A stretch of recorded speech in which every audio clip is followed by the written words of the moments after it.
ഏത് സമയത്തും എവിടെയും സുഹൃത്തുക്കളുമായും കുടുംബാംഗങ്ങളുമായും ബന്ധം നിലനിർത്താൻ കൂടുതൽ ആളുകളും ഉപയോഗിക്കുന്ന മെസ്സേജിംഗ് ആപ്പാണ് വാട്സപ്പ്. ലളിതവും സുരക്ഷിതവും വിശ്വസനീയവുമായ മെസ്സേജിംഗ് കോളിംഗ് സൗകര്യങ്ങളും ഇതിൽ ലഭ്യമാണ്. എന്നാൽ ഇന്റർനെറ്റ് ഇല്ലെങ്കിൽ ഇത്തരം മെസ്സേജിംഗ് ആപ്പുകൾ കൊണ്ട് ഒരു ഉപയോഗവും ഇല്ല എന്നതാണ് പ്രധാന വെല്ലുവിളി. ഇതിനൊരു പരിഹാരം എന്നോണം മെറ്റ, ടെലിഗ്രാം ഉൾപ്പെടെയുള്ള സോഷ്യൽ മീഡിയ കമ്പനികളെ വെല്ലുവിളിച്ചുകൊണ്ട് പുതിയ മെസ്സേജിംഗ് ആപ്പ് അവതരിപ്പിച്ചിരിക്കുകയാണ് ട്വിറ്ററിന്റെ സഹസ്ഥാപകനും മുൻ മേധാവിയുമായ ജാക്ക് ഡോർസി. ബിറ്റ്ചാറ്റ് എന്ന് പേരിട്ടിരിക്കുന്ന ഈ മെസ്സേജിംഗ് ആപ്പിന്റെ പ്രവർത്തനം മുൻനിര മെസ്സേജിംഗ് ആപ്പുകളായ വാട്സ്ആപ്പ്, ടെലിഗ്രാം പോലെയുള്ളവയിൽ നിന്ന് വ്യത്യസ്തമാണ്. എന്താണ് ബിറ്റ്ചാറ്റ് എന്ന് നോക്കാം. സന്ദേശങ്ങൾ അയക്കാനോ സ്വീകരിക്കാനോ ഇന്റർനെറ്റ് കണക്ടിവിറ്റി ആവശ്യമില്ല എന്നതാണ് ഈ ആപ്പിന്റെ പ്രധാന സവിശേഷത. വാട്സ്ആപ്പ്, ടെലിഗ്രാം പോലുള്ള ആപ്പുകൾ പ്രവർത്തിക്കാൻ ഇന്റർനെറ്റ് ആവശ്യമാണ്. നമ്മൾ അയക്കുന്ന ഒരു സന്ദേശം അടുത്തുള്ള ഉപകരണങ്ങളിലെ ബ്ലൂടൂത്ത് നെറ്റ്വർക്കിലൂടെ സഞ്ചരിച്ചാണ് ലക്ഷ്യസ്ഥാനത്തെത്തുന്നത്. അതായത് നമ്മൾ സഞ്ചരിച്ചു കൊണ്ടിരിക്കുകയാണെങ്കിലും അടുത്തുള്ള ഏതെങ്കിലും ബ്ലൂടൂത്ത് ഉപകരണം മതി കണക്ടിവിറ്റി നിലനിർത്താൻ.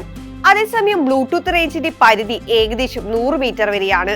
എന്നാൽ ബിറ്റ്ചാറ്റിന് 300 മീറ്റർ വരെ സന്ദേശങ്ങൾ റിലേ ചെയ്യാനാവുമെന്നാണ് സ്ഥാപകനായ ഡോർസി പറയുന്നത്.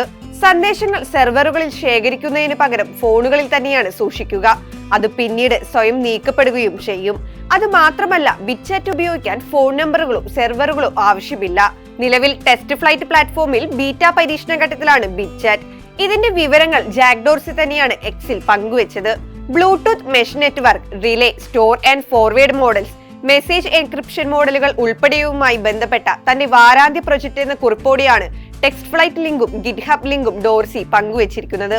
ഇന്റർനെറ്റുമായി ബന്ധമില്ലാത്തതിനാൽ ഉപഭോക്താക്കൾക്ക് ബിറ്റ്ചാറ്റ് കൂടുതൽ സ്വകാര്യത നൽകുമെന്നാണ് റിപ്പോർട്ടുകൾ പറയുന്നത്. ഇതിനു പുറമെ മെസ്സേജുകൾ എൻക്രിപ്റ്റ് ചെയ്യപ്പെടും. ബ്ലൂടൂത്ത് വഴിയാണ് ഒരു ഉപകരണത്തിൽ നിന്ന് മറ്റൊന്നിലേക്ക് സന്ദേശങ്ങൾ സഞ്ചരിക്കുന്നത്. ബ്ലൂടൂത്ത് കണക്ടിവിറ്റിയുള്ള ഉപകരണങ്ങൾ ഉപയോഗിച്ച് സൃഷ്ടിക്കുന്ന ഒരു നെറ്റ്വർക്കിലൂടെയാണ് ഇത് പ്രവർത്തിക്കുന്നത്.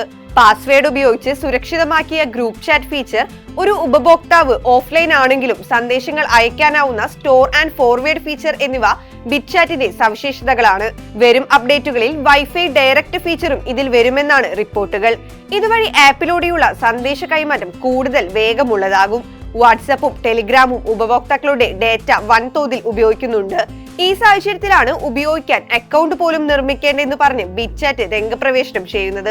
അതുകൊണ്ട് തന്നെ ഉപഭോക്താവിന് തന്റെ പേരും ഫോൺ നമ്പറും ഇമെയിലും ഉൾപ്പെടെയുള്ള വ്യക്തിവിവരങ്ങൾ ബിറ്റ്ചാറ്റിന് നൽകേണ്ടി വരില്ല. എന്നാൽ ഇത്തരം ഒരു ആപ്പ് ദുരുപയോഗം ചെയ്യപ്പെടാനുള്ള സാധ്യതയും ഏറെയാണ്. നിലവിൽ ബിറ്റ്ചാറ്റിന്റെ പരിധി പരിമിതമാണ്.